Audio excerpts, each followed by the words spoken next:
Goodbye. I'm done. I can't see. Need to go. Welcome everyone to the social van. Feeling Kyle sick of the bullshit. So here they are, reppin' C+, ready to turn every podcast to dust. So sit down and shut the fuck up, cause when in doubt, fuck your couch. Welcome everybody to the social van. Yeah, ladies and gentlemen, this is Kyle Martinez Bahi. Yeah, this is Philip. How y'all doing today? I am back. I was MIA because I was flying. I went to Japan to do some conferences, and I heard and I saw last week's fucking video. And this motherfucker had the nerve and gall to make fun of me. I sure did. Because your ass wasn't even in Japan. I was in Japan. You How do you not know? Because your ass was in the drive-thru getting the McMuffin, the stuffy muffin with all the goddamn Who crumbs. told you? Your face did. You still got crumbs on your mouth. Oh, shit. God damn it. Yeah, you can't blame me. Those McMuffins taste delicious. Well, you ain't got to lie, though. I wasn't. You ain't got to lie, Craig. Well, You I ain't was got watching to lie, I was Craig. watching New Japan Wrestling, so that counts. Right? No? Fuck yes? no. Oh, fuck you too. Hell man. no. Well, I'm glad to be back, ladies and gentlemen. You guys killed it. I thought the episode was fucking great. I want to shout out to Matias for making us look so fucking awesome. He did a damn good You know, job. we're He did a good experimenting job. more and more. We got a new setup here. It's fucking awesome, dude. Standing up today. Yeah, standing up. I feel great. I feel Gotta alive. Get that Feel- energy. Yeah. Because when you sit down, I ain't gonna lie. Sometimes I started going. You find falling asleep. Yeah, that's what I have to deal with all the fucking time. But ladies and gentlemen, let's just jump on into Double Barrel News. We got a big one here that me and him were talking about. How do you feel about Watchmen being brought to HBO as a miniseries, but it's not going to cover Watchmen? That's what it is. It's going to be in Watchmen's universe. Okay. But it's not going to cover the Watchmen storyline. Well, first, the director, the guy that created Damon Lindelof, he said he wrote a letter to, I can't even think right now. Alan Moore? I'm thinking about your damn lie in Japan. He wrote to Alan Moore telling him, hey, this is what I want to do. I respect your work. I respect you and everything what you've done. But this is what I'm doing. It's just being creative. It's showing the different side of the whole picture, the whole spectrum. Alan didn't have a comment. I don't think he's gonna get one. Yeah, well, you know, with Watchmen, we already had the movie that came out, and the movie Yes. was okay to a certain extent. I liked that they changed the ending. You know, instead of the octopus, Yeah. you know, it was like Dr. Manhattan going fucking nuts. That I really liked. But you know, with Boy, did he go nuts. but with the series, though, you know what I mean? It's just like, if you're going to do it, why don't you just call it Beyond Watchmen?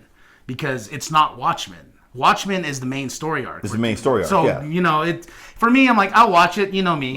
I'm like, oh, fuck this shit. This shit is going to be crazy. Blah, Well, I'm blah. going to your house and watch it 'cause I ain't got kids. You know I got HBO. I got every fucking app imaginable. Yes, you do. Yes, you do. I'm paying up the ass. But, okay, I wanted to get your thoughts on it. Just because Watchmen is one of those things, everyone says it's the greatest comic book out there. I'm not on that level with it. I like it. I like it for what it is. I've enjoyed it for, especially for the time it came out. Right. But it's not the greatest comic book series ever to me. And you grew up with it. I grew up with it. That one, Dark Knight Returns, I have to say those two are neck and neck to me with being the greatest comic books out there. But as far as this whole Watchmen thing on HBO, we'll have to see. We'll just have to see. I'm giving it hopes. If he does any kind of thing like he did with Lost, Lost it's going to be good. It's going to be fucking good. And everyone's not going to understand the end. Yeah, because that's what happened last time. Yeah. But jumping into the next part of our Double Barrel News, it's Grant Morrison taking over the Green Lantern starting in November. That I'm very excited about. Yeah. We've heard the controversy too. Some people love it. Some people hate it. Some people are indifferent about it. They're saying this is not Grant Morrison's forte, which is a damn lie because he was the one, JLA. When he did JLA Oh my God. way in the 90s, he killed it. Dude, he absolutely killed that it. was one of those things where I was first introduced to Grant Morrison. Right. Especially his weirdness, especially when he takes a storyline and he makes it his own. Like, look at Multiversity. Oh my God, Captain Carrot. Captain Carrot. He brought back fucking Captain Carrot. Come on, you know what I mean? He's good, and to me, he's one of those writers where he takes things out of the norm. He looks at the whole genre of the superhero community. He looks at it differently. I mean, look what he did with Batman. The Invisibles, his Vertigo comic series. The Invisibles was good. It was one of those things too, where with Grant Morrison, you know, him taking over GL, it's one of those things like it's perfect. It needs to be done. It needs to be done. It needs to be set in this whole thing of like just making him a space cop and dealing with space, and you know, with Grant Morrison too, seeing all the weird shit that's out there. Yeah, he's seen the weird shit. Now it's time to get back to his roots. He's a goddamn cop, which everyone tends to forget. All the writers, all the artists, they tend to forget, you know, hey, this guy's a cop. But Grant Morrison, like I said, he's doing something out of the ordinary.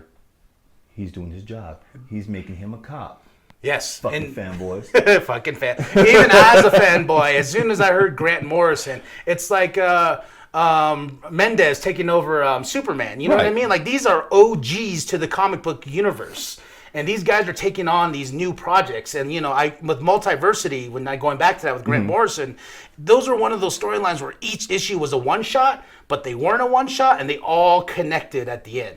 Yeah, absolutely. And like, sometimes I had to go back and reread like 10 times, be like, what the fuck was going on in this issue? But I gotta say, my favorite one was Shazam. His Shazam one? Yeah. Oh my God, I love the Shazam part of Multiversity. It was so good. Oh, and Captain Carrot, because he was one of those obscure characters. I love Captain Carrot. That's why I mentioned him first, because...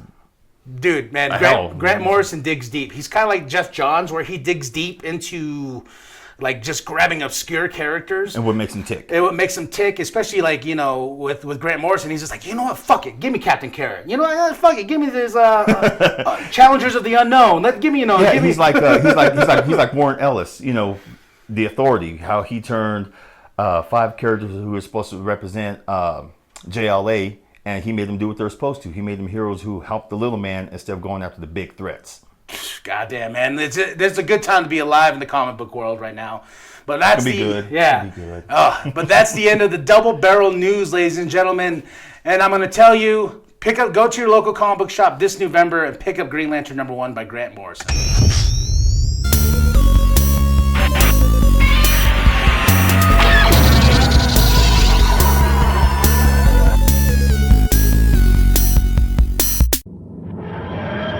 Ladies and gentlemen, now let's get into the nerd off.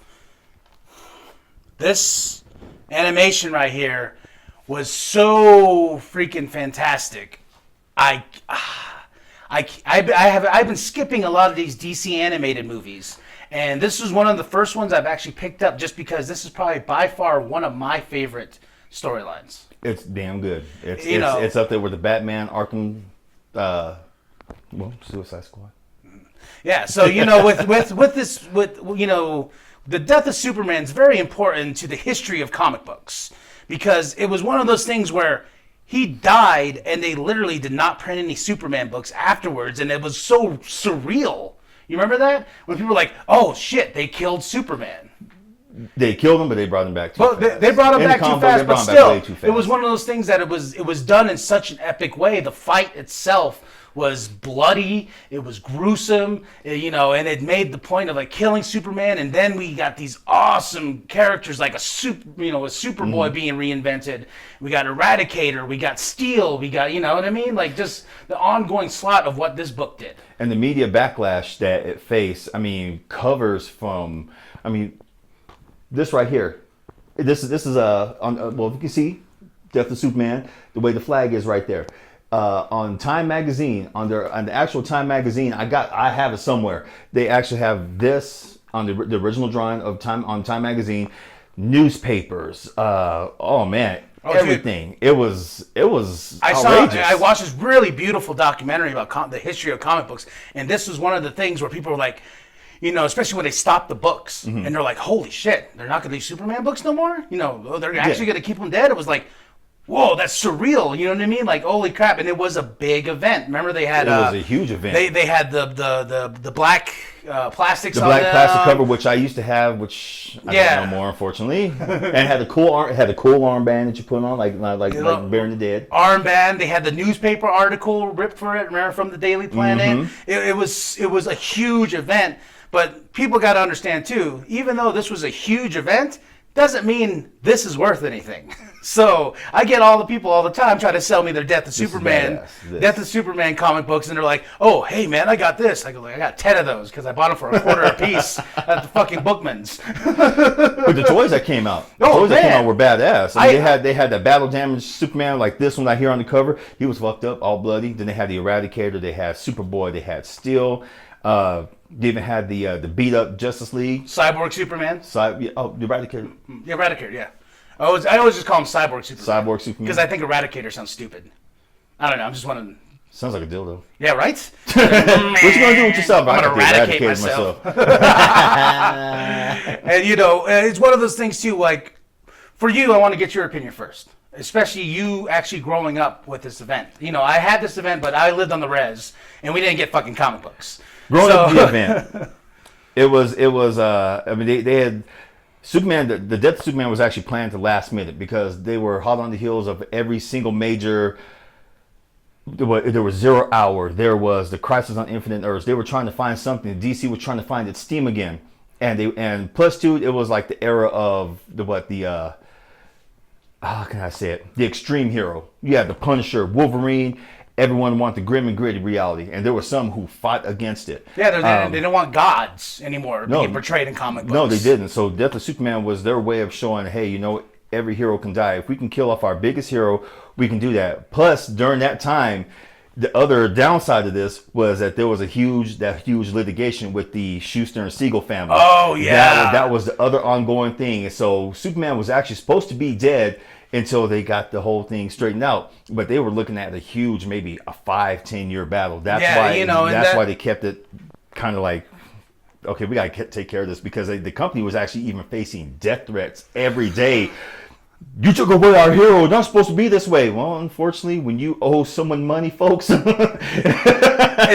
the actual creators of Superman. Yes. Because I remember that too. I was reading about it and how fucked these guys got. Just because, it was one of those things too where creators in general, especially people who created a Superman, created a Batman, who we covered with Bob Kane, Bill Finger, Bob Kane and Bill Finger's fiasco and stuff like that. It's so fucked up that, these guys make these things and they are given the proper due. Yeah. They're not given the proper due, and it sucks. It's fucked up. And real quick, like, what would you be your review for the comparison to the book? Well, under our new rating system, I give it 4 Marthas out of 5. Martha. Yes, How you know that name, Martha? You, someone who didn't grow up with it, and you had to come in the later years. I feel sorry for you younger generation. I know, man. Y'all miss so fucking much. What do you think about it? But that's why I'm a comic book nerd now. I'm going back. I'm redoing the roots and stuff like that of this. For me, this event was so, like, after reading it, I remember sitting back just like, holy fuck, that was a fight. It wasn't just like, oh, here's a storyline of how we're going to get to how he's dead. Right. It was like, no, this is a slobber knocker from the first issue all the way to the last issue. People got hurt. Innocents got hurt. Yeah, and that's what I appreciate about this movie, because they did a version of this called Superman Doomsday. It was too quick, because they put the Death of Superman and the Return of Superman in the same freaking story. Remember, like an hour and a half or whatnot? Yeah, I didn't like it. Yeah, but this, we're actually going to get a part 2. Yes. So for me, I got to rate it 5 Marthas. Because you want to know why? Because I cried at the end. Want to know why? Because the sailor made me cry. Because the sailor made you fucking cry. The sailor made me cry. You cried at Logan. I did cry at Logan, sir. I'm not going to take nothing back. And I cried at this. In animation, and my daughter's like, what's wrong? I was like, the sailor's sad. The sailor is sad. Bilbo. Was his name Bilbo? Yeah, I think it was Bilbo. Bilbo. Yeah, but just watch it. I give it 5 Marthas. Just because it is one of those things, too, where they are actually making all of this shit connect in their own DC animated universe. Yeah, too bad the cinematic movies can't do the same. But we've argued about that before. Yes. They need to hire the writers who did this shit. You know what I mean? And I got to give 5 Marthas. 5 Marthas? Cool. And that, all right, ladies and gentlemen, pick up Death of Superman, and if you haven't read it, read the Death of Superman comic book. It is very important.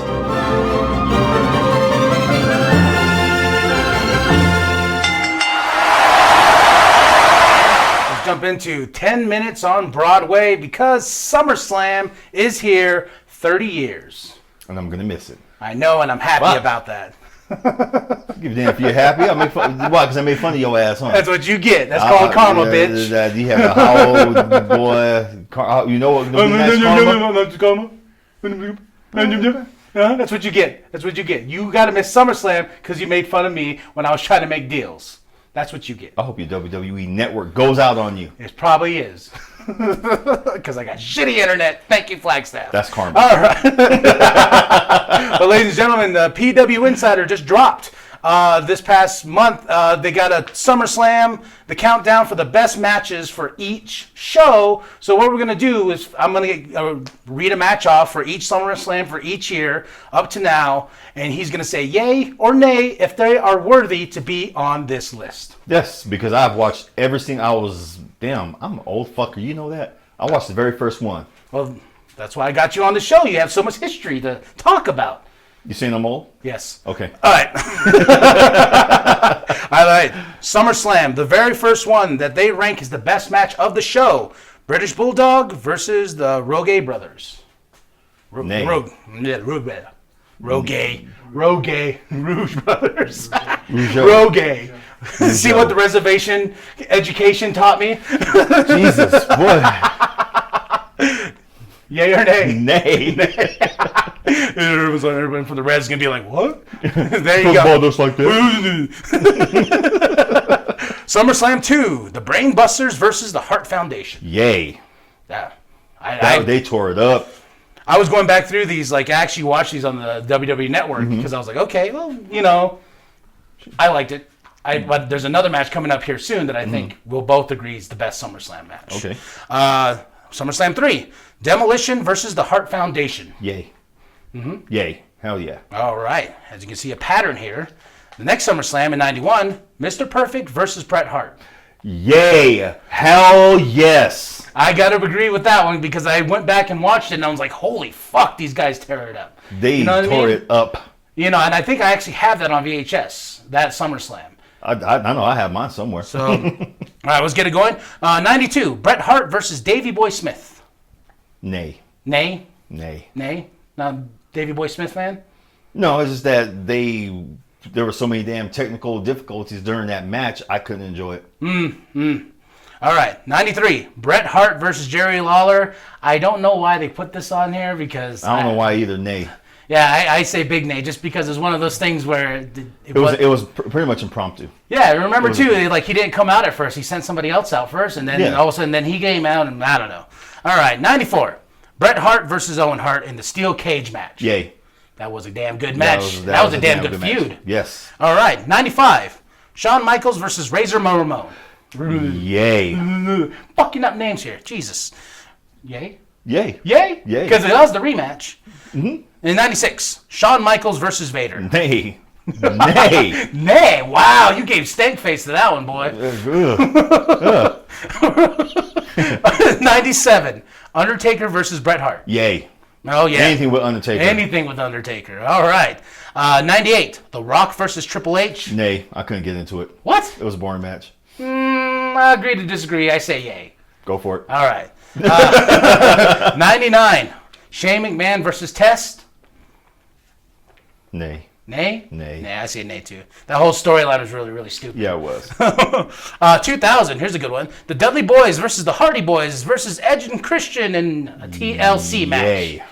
Yay. Right? Now that is... 2001, Steve Austin versus Kurt Angle. Yay, because Steve put Kurt over very, very damn well. 2002, The Rock versus Brock Lesnar, which is our producer's favorite wrestler. Nay. Brock Lesnar. That's his favorite of all time. I'm going to keep saying that. Nobody else will get it. 2003. Brock Lesnar versus Kurt Angle. Yay. Eddie Guerrero versus Kurt Angle. Yay. 2004. They tore it up. Dude, man, I miss Eddie. I R.I.P. do too. R.I.P. Eddie. R.I.P. Eddie. 2005. This was a good one. Hulk Hogan versus Shawn Michaels. Nay. What? No, man. You gotta. You asked me. I know. I'm asking Fuck you. your couch. But Shawn Michaels' bumps in that match, and how he just like, you know what? Fuck it. I'm gonna oversell for Hulk Hogan beyond overselling. That's why I didn't like it. That's why I didn't like it. All right. 2006. Edge versus John Cena. Yay. Mm-hmm. That was a good match. 2007. Randy Orton versus John Cena. Yay. Very good yay. Yay. Here comes your boy again. 2008. Undertaker versus Edge. Nay. Nay. Nay. Nay. Seems the fact that there were so many miscues during that, man. I'm sorry. It would have been a good match if there weren't so many damn miscues. All right. 09. CM Punk versus Jeff Hardy. Yay. Okay. 2010. Team WWE versus Team Nexus. Yay. They beat the shit out of each other. I'm very sad they didn't go anywhere with that. Me too. Yeah, very sad. 2011. Christian versus Randy Orton. Yay. Yay. All right. So far, so good for you on this list, huh?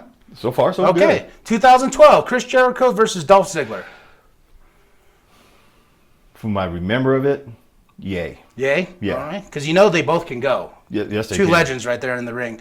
2013, John Cena versus Daniel Bryan. Nay. Nay? Didn't believe the hype? Didn't believe the hype All right. at all. 2014, John Cena versus Brock Lesnar. Ooh, I'm trying to think. That was the one where he was. Yeah, where he just whooped his suplexed ass. Yay. That's where Suplex City was born. Yes. Okay. 2015, Brock Lesnar versus Undertaker. Yay. Made his ass tap. 2016, AJ Styles versus John Cena. Yay. Yay? Yay. This is this last match I actually got to say is my first match I actually liked with Roman Reigns. Brock Lesnar versus Samoa Joe versus Roman Reigns versus Braun Strowman last year. Yay. Yeah. Yay.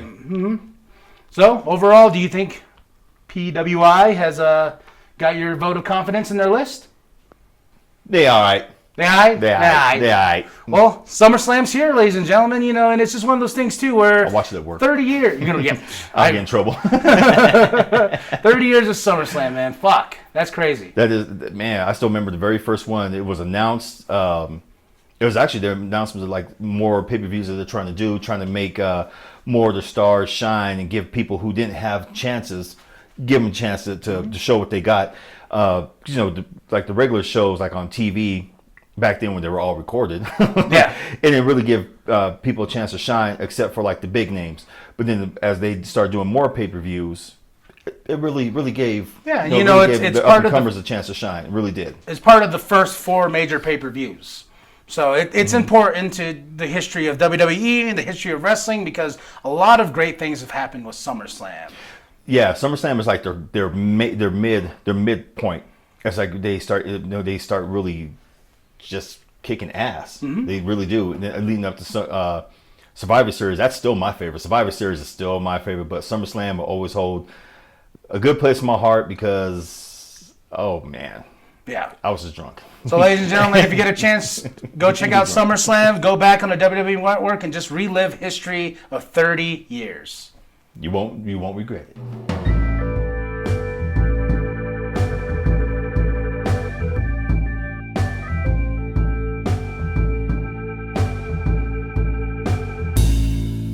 So, you think I'm a perv?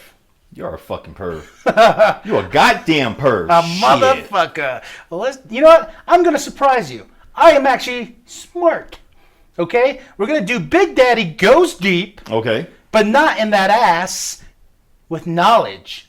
Comic book knowledge. Bring it. How does that sound? Bring it. Okay, because I know when I brought up fucking cousins on the last show, both of your faces were like, we don't fuck family. I'm like, wow.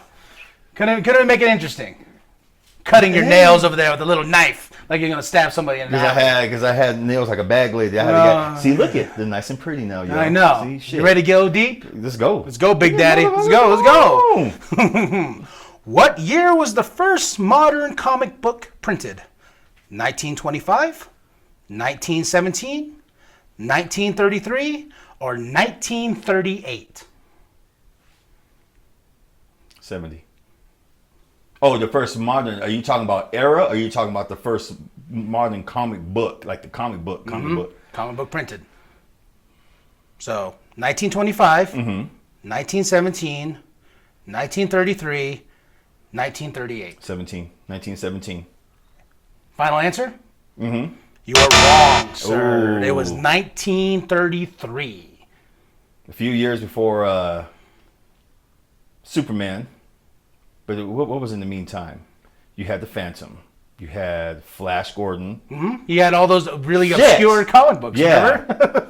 The space ones and the monsters and stuff like that. Yes. God damn it. All right. But the next one we go into, this one should be really easy because this is your boy. Okay. Who was Luke Cage's best friend and longtime partner in crime fighting? Daredevil, Human Torch, Iron Fist, or Doctor Strange? Iron Fist. Mm-hmm. Iron Fist. You know, I'm still wondering why they haven't done an actual Luke Cage and Iron Fist show instead of like giving Iron Fist his own show, which sucked. And that comes out in... Season 2, right? Season 2 comes out in 3 weeks. Why? I don't know. Like you said, why? I don't know. You should just jump on Luke Cage's show. We can have a fun time. Fuck yes. All right. Here's a good one. Okay. Who was Elvis Presley's favorite superhero? Captain Marvel Jr., Batman, Silver Surfer, the Green Hornet. Captain Marvel Jr. Yeah? Yeah. He's right. Damn right. I'm right. He knows his Elvis Presley. I know my shit. No, I know my comic books. Fuck Elvis. Fuck Elvis, huh? Yeah, exactly. You want to know something really cool about that, too? Is that's how his Captain Marvel Jr.'s hair is what inspired Elvis to dye it jet black and do the little curl in front. As well as his cape. Yeah. Mm-hmm. All right. Oh, yeah. Oh, yeah. Bring it. This is sexy. You Bring know it that? down. All right. Here's the last one. You ready, Last one. Phil? Bring it. You ready? Bring it. You ready? Bring Game it. face. Game face, Phil. Oh, yeah. Look at that. Oh, the game face. I like it. Just don't lick I your do, lips.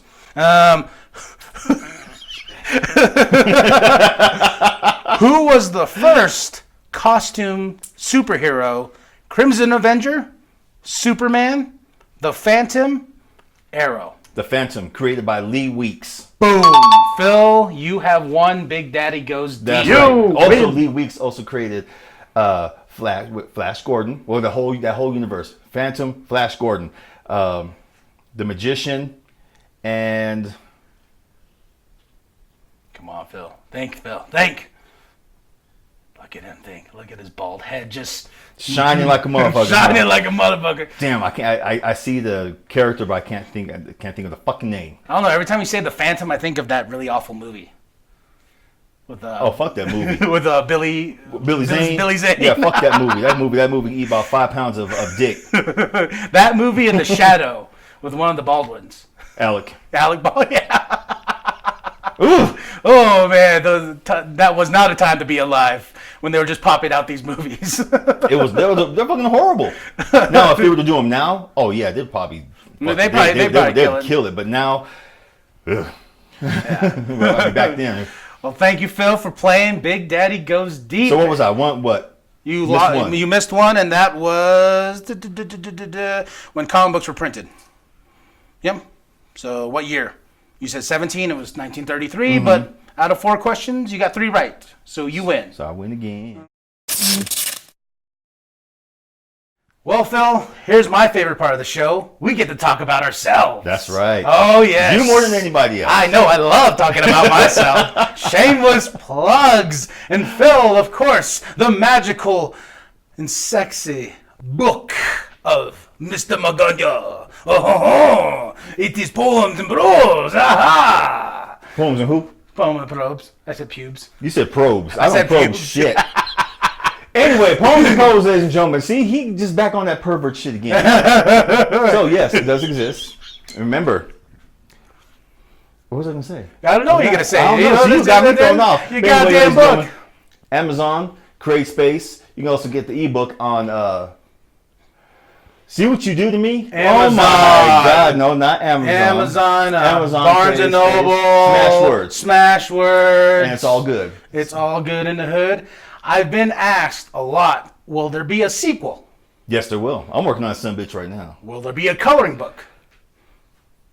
Ooh. Yeah. Someone asked me that. There's like, will there be a coloring book to go with each poem? I could make one. Yeah. I can make a coloring book So real quick. I thought that was pretty cool. You know what I mean? Because there Coloring is book. Let me know. Hell, hit me up on my my Instagram. Hit me up. It's Philip Magana. Hit me up on my Facebook. Yeah, if you guys want a coloring book, I can make one. yeah. I can. You got to do the ones with the little numbers though. We color by numbers. That'd be awesome. Hell no. No, that's what I want because it'd be easier for me. It's not about you. God, I'm just telling you, it'd be easier for me. Drawing outside the lines and shit.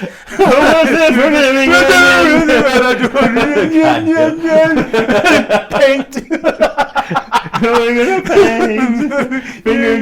Oh my God! See this motherfucker every time. Now let's talk about Dwam, supposedly the foot fungus. Hell yeah! Somebody catch on your feet. Oh man. I was on the shitter listening to the show, and I heard, like you call it a foot fungus. I almost fell off. Poop almost came out the back end because I was laughing so goddamn much. I was like, these motherfuckers. Now every time I'm like, oh yeah, we're talking about foot fungus. Fuck. Sounds like something catch on your feet. Kind of put a little foot powder on it, you know what I'm saying? The mixing and editing is done. So now it's just us printing up the motherfucker and getting it online. So it's done. We just got to look into finding somebody to print it up for us. So if you want to hit us up, go ahead. Let us know. cplusstudios@yahoo.com. Get our business. And we also announced Low Love Records of what Dwam's going to be on. You explain what that all about. You know, we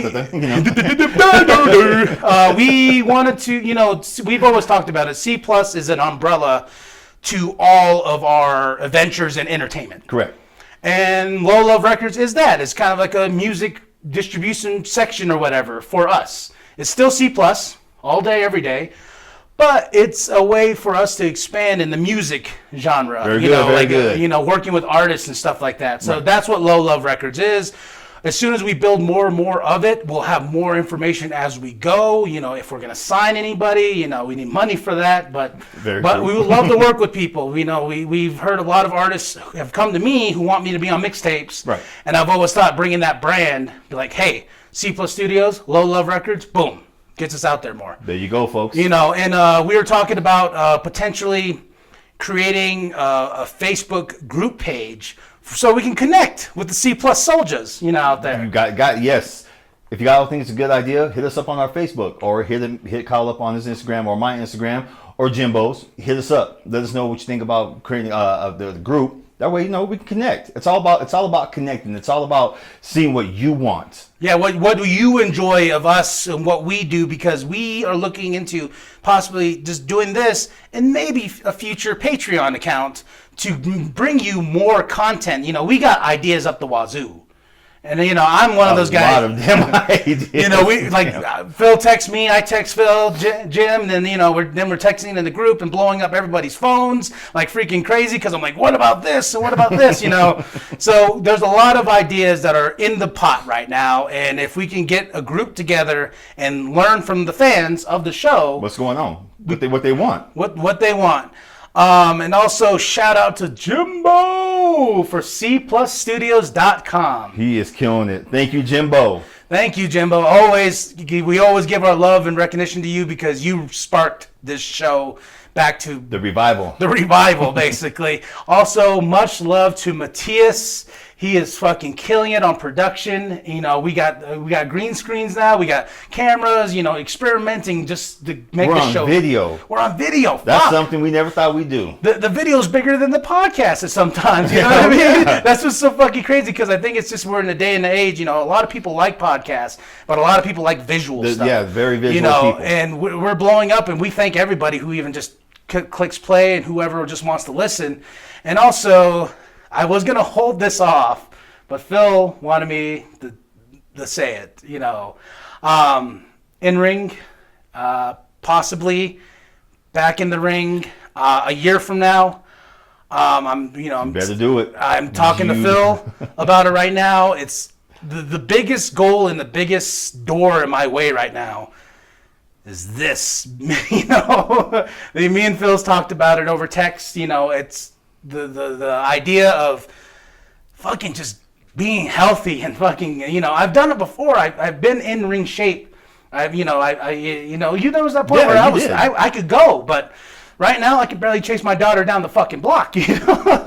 Bro, if this is something you want to do, you got to get on it. Even the fans out there, the few that we have, hi y'all. And they'll tell you, get your ass in shape, get back in the ring. Tell him to get his ass back in the fucking ring. Get back in around. Shit. And if you want to see these matches I was a part of, the legacy is Kick-Axe Wrestling, just one of the promotions here that is in Flagstaff. Go to the YouTube page, look up the matches, look up the shows. The shows were put on; they were great, and that was Matias's baby, you know, and that's why he's working with us, and it's gonna be fucking awesome, you know. So, but the biggest goal right now, there's not too many details at the moment, but the biggest one is me losing fucking weight. Got to get on it. So, and working where you work at don't help. No, me working at the gas station, potato chips, you know. I got the donut, hamburgers. I got the donut guy bringing everything. So yes, but 2 shout outs. Want to do 2 shout outs. Jim the Anvil Neihart, we lost you last week. Rest in peace. You were really one of the greats. You were the one who really got me into wrestling with your big, long ass beard. I tried to grow this out several times, but it stops because that's the half breed of me. It just kind of goes to a certain point and turns into afro. So I can't do I can't do like y'all. I can't go like this. Rest in peace, bruh. Other one, my girl, Aretha Franklin. Oh yes. If y'all ever get a chance, Google Aretha Franklin sings opera.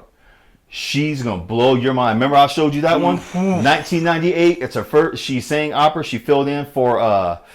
Oh my god, I can't. I hate this. See, old age, brain freeze, brain farts, all that shit. Rest in peace. Seriously, yes. 2 legends. 2 legends. You will be missed. You will be missed, and we thank you again for joining us this week. So, as always, when in doubt, fuck your couch. Bye. I'm done. I can't see. Need to go. Welcome everyone to the social van. Feeling Kyle sick of the bullshit. So here they are, reppin' C+, ready to turn every podcast to dust. So sit down and shut the fuck up, cause when in doubt, fuck your couch. Welcome everybody to the social vent. Yeah.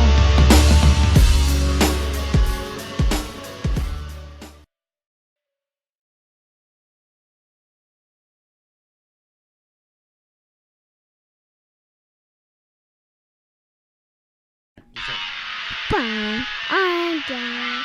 I can't see. Need to go. Welcome everyone to the social van. Feeling Kyle sick of the bullshit. So here they are, reppin' C+, ready to turn every podcast to dust. So sit down and shut the fuck up, cause when in doubt, fuck your couch. Welcome everybody to the social vent. Yeah.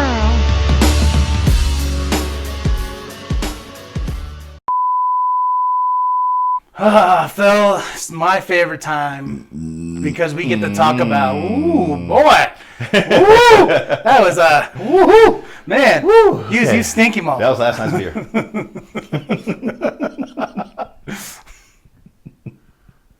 There's the blooper right there. Out of 4 questions, you got 3 right, so you win. So I win again. And Phil's gonna win, and Phil's gonna win, and Phil. Okay, that's enough of that. Boy, goddamn, that was scary.